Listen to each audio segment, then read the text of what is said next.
Hey guys, what's up? It's Zyflin here, and today I'm going to be showing you guys how to play Mesa in Warframe in 2020. So hopefully whenever you hit level 30 with Mesa for the first time, it becomes apparent to you how you go about playing Mesa. Like, it's literally press your 2, press your 3, press 4, hold down left click, and the thing that you're looking at should die.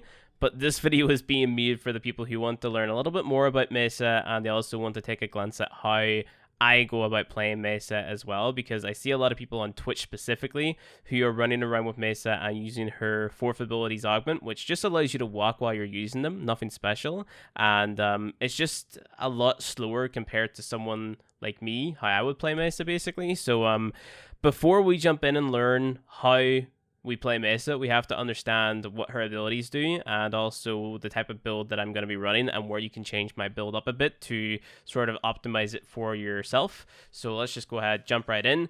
This build, you might think it's a little bit weird if you don't know how to build Mesa, because you would think that knowing her as a damage dealing Warframe, you would think that invested into power strength would be the go-to, but it's actually invested into power duration, which is the go-to. And the reason for this being is because you can actually mod her secondary weapons or her fourth ability separately from, Mesa herself, right? So it's basically an exalted weapon. So we come down here to the regulators, as you can see, and you can see that I have my own separate build on this, and this is where the majority of the damage is going to be coming from whenever I'm using these in combat, right? You also pair that with the likes of the Arcanes that I have on, Arcane Velocity, so the fourth ability can actually proc these, which increases the fire rate, which also in turn increases the DPS. So, just having the regulators modded and then having these Arcane Velocities on, that is insane damage to begin with, right? Without any power strength mods or anything like that.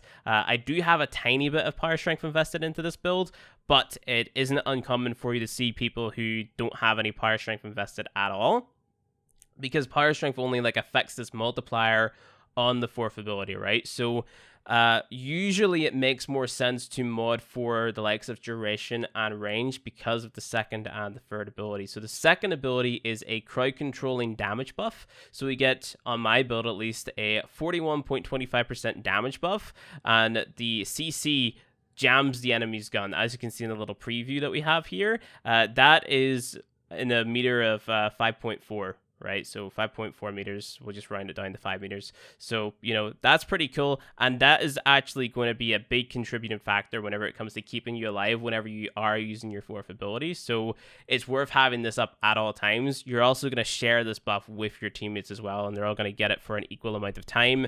You can't have it on all of your teammates all at the same time.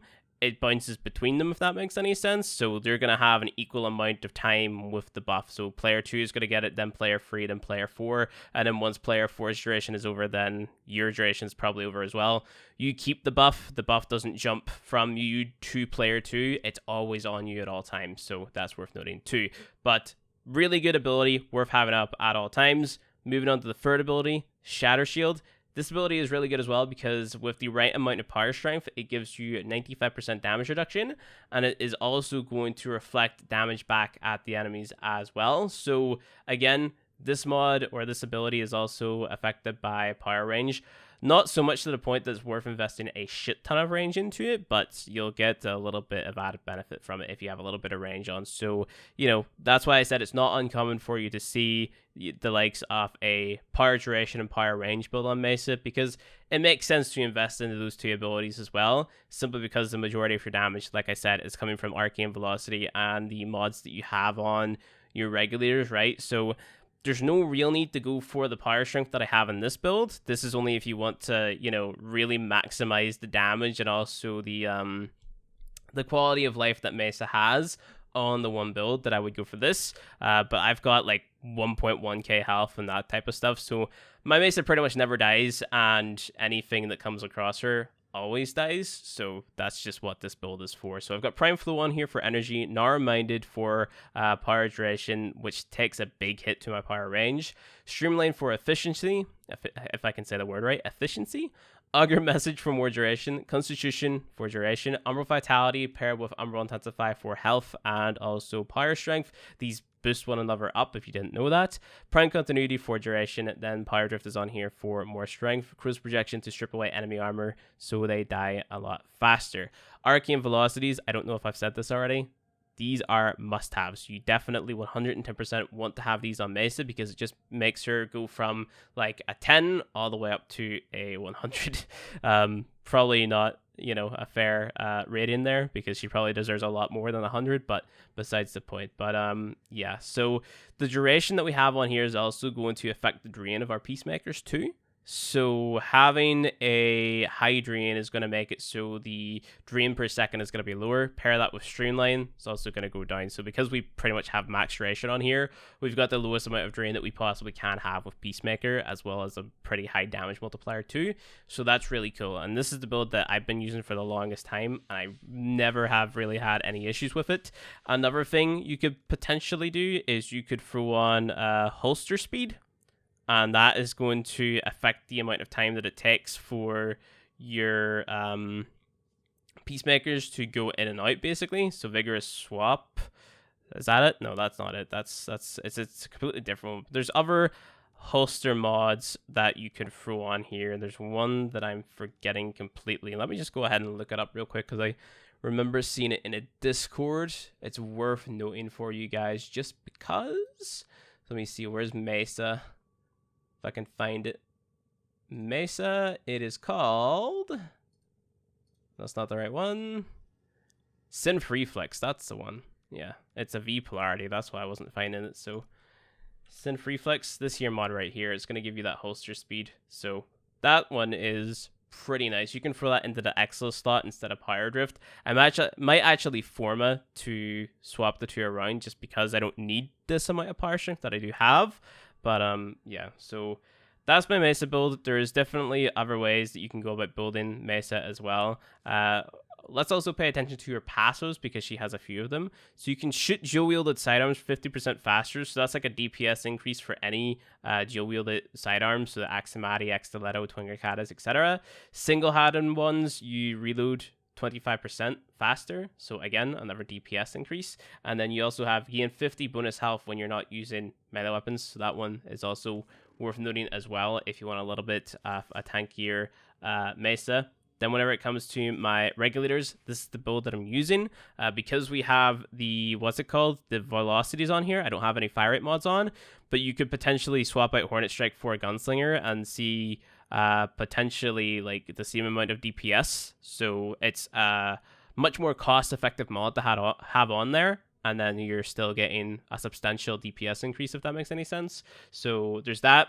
Then there's your elemental damage mods, Lethal Torrent, Barrel Diffusion for multi-shot fire rate, Prime Pistol Gambit, and Target Cracker. You can use the non-prime versions if you're a newer player, and that's giving you a crit damage and critical chance. So yeah, worth it. So let's go ahead and actually jump into a mission with Mesa. And I will show you guys how I go about using her. So I usually like using her in the likes of open worlds just because I can just murder things from afar. It's also where, you know, she sort of looks the flashiest, right? So we're just going to jump in here and then start up a bounty and just murder some stuff. That's realistically the gist of it, right? Or we'll just find like a random area or something. But Mesa is really good in open world environments if you just want to get things dead. So let's hop over to our boy over here. And is he gonna do anything for us? Yep. Just show me my bounty real fast. Please? Pretty please? So I've got no idea why that guy took a little while to bring up his bounties. I guess he was talking about something. What are my key bindings? I don't have them equipped right now for my Arcwing, unfortunately. So I just have to use my thing right here. This feels a lot different. This is my first time in the open world ever since I stopped playing the game, so I guess we're back. And it feels a lot weirder now not being able to use Itzel to just, you know, blink across the place. But check this here out. Just press 4 and then hold down left click and then everything is dead. So you're going to be using your spoiler mode, energize and dash to regen your energy. make sure to have your true and your free up as soon as possible, because those are going to be very important whenever it comes to keeping you alive. Spamming energy pads is also worth doing, because, you know, energy is good. So get it, get energy. And we actually have to go around and find bad guys opposed to them just coming to us. So there's some bad guys right there. So you just want to get close to the ship and then press 4, and then everything's dead. So that's Mesa in a nutshell.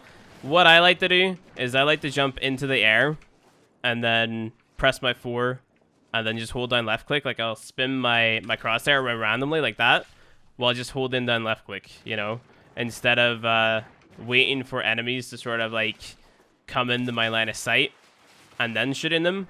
It's more about actively seeking the enemies out and killing as many of them as possible in like a very, very, very short period of time, right? So here's another few of them. We just kind of spin around like so, and then that's all the enemies dead.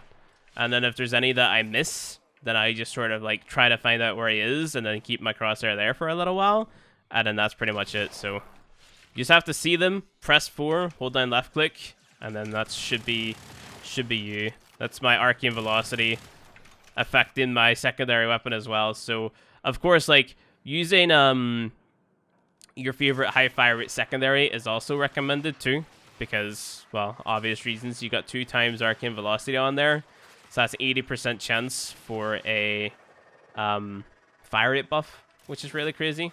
So is there any enemies here? I don't have enough energy, so that's gonna be your problem, really, maintaining your energy. So usually I'm using this type of build in the likes of a defense or something, you know, but even then, like, it doesn't take long for you to just like burst down all the enemies that are around you as soon as you press 4. It's just like a matter of being in there for a few seconds. So just gonna go ahead and get my health back because I was low. Didn't have my shatter shield up because I'm a noob. No energy. But yeah, enemies die in literally no time. That's pretty much how you play Mesa. There's nothing else really to it. Nothing else that I can think of off the top of my head that is going to help you out even more. It's jump up in the air, then press your 4, and then hold down left click is what I recommend doing, opposed to what everybody else does, and they just sort of stand in the one spot. You know, I think that that's rather boring, and I think that that's a waste of your energy as well. You're better off like jumping into the air and then swinging your crosshair about the place, finding out where the enemies are, and then just sort of homing in on them. So that is how I play Mesa. And I forgot that we had hoverboards in this game. Holy. Dude, look at this. 360s. Whoa, let's go. Give me an arc wing. There we go. That was clutch. But, yeah, I guess I'll just go to the next objective where I can back out to the ship or something like that. But, yeah, that's it for Mesa. I probably should have played like an interception or a defense mission, but you get the gist. There's some enemies, like this coil drive, for example. The enemies inside it are targetable, but the actual coil drive itself, as you can see, you can't target it. You have to burst it down with whatever else you have. So, you know, I'm just getting very unlucky with the what's it called? The bounties today. Like, holy, those are bad bounty rules. But, yep. Bring her into a defense mission, bring her into interception mission, bring her into a survival mission, bring her into an assassination, get yourself either a limbo or a trinity buddy so you can keep your energy up, and yeah, have fun just murdering everything with Mesa. That is a quick rundown on how you play Mesa and how you modder, I guess. So this video is more about modding Mesa more than anything else. But thank you guys for watching the video. If you enjoyed it, go ahead, hit like. If you disliked it, hit dislike. Subscribe for more Warframe content. And I'll see you guys in the next video.